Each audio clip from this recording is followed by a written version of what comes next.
উৎপীড়কদের আতঙ্কের নাম হলো জামাত। এইরকম একটা বরকতময় দল যারা অন্যায়ের বিরুদ্ধে প্রতিবাদ করছে, ভোটের অধিকার আদায়ে লড়াই করছে, তাদেরকে যারা পছন্দ করে না অথবা পছন্দ নাও করতে পারে, ডিরেক্ট বলতেছে যে জামাতের পাশে বসবে না। কত বড় ভয়ঙ্কর কথা!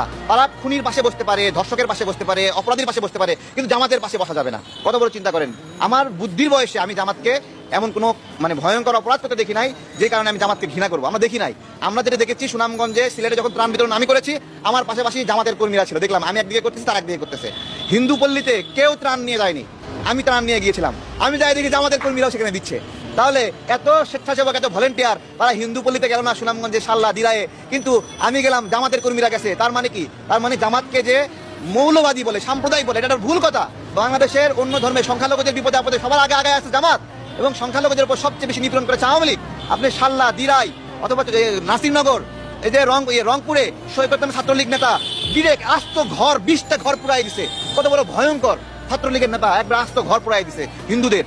তাহলে দেখেন, চিন্তা করেন, সেই জামাত যারা মানবিক কাজ করে, কি বলছে যে নৌকা ডুবিতে মানুষ মারা গেছে, গিয়ে বলতেছে আমি আপনাদের মেহমান হিসেবে আসছি, ত্রাণ দিতে আসি নাই। মেহমানরা আসার সময় কিছু নিয়ে আসে না, আমরাও কিছু আপনাদের জন্য নিয়ে আসছি। এইরকম মানবিক কাজ যারা করে, তাদেরকে যারা বলে যে তাদের পাশে বসা যাবে না, ভাই আপনি কে? আমার প্রশ্ন কি, আপনার পরিচয় কি? আপনি কোন হনু? আপনার কয়জন কর্মী আছে? এগুলো বলতে হচ্ছে, বাধ্য হচ্ছে আমরা এগুলো বলতে। কি কি কারণে আপনি তাদেরকে ঘৃণা করছেন? জবাব তো দিবেন, জবাব দিবেন তো। এই কারণে ঘৃণা করছেন। আজকে শেখ হাসিনা চাচ্ছে যে ইসলামিক দলগুলো, ইসলামী আন্দোলন, চরমোনাই, তারপর জামাত, তারা যেন বিএনপি সহ বিরোধী দলগুলোর সাথে না মিলে যায়। কেন না মিলে যায়? কারণ যারা বিরোধী রাজনীতি করতেছে, তাদের মধ্যে যারা আল্লাহকে ভয় করে রাজনীতি করে, তারা ওই গুলিকে ভয় পায় না। শেখ হাসিনা চাই গুলিকে ভয় পায় না এইরকম যে গোষ্ঠী রয়েছে, তারা যেন বিরোধী আন্দোলনে সক্রিয় না হয়। এই যে জায়গা, এই জায়গাতে শেখ হাসিনা ভয় পায়।